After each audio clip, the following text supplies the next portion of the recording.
Hello, আসসালামু আলাইকুম। সবাই কেমন আছেন? আশা করি সবাই ভালো আছেন। আচ্ছা, আমাদের ভাইয়া খেলতেছে।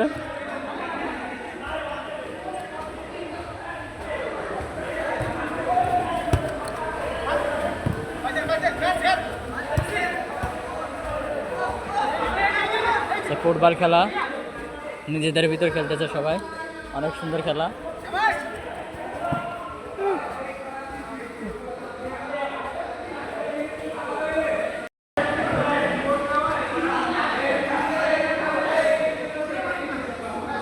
দেখা যাক গোল কোন দিকে হয়।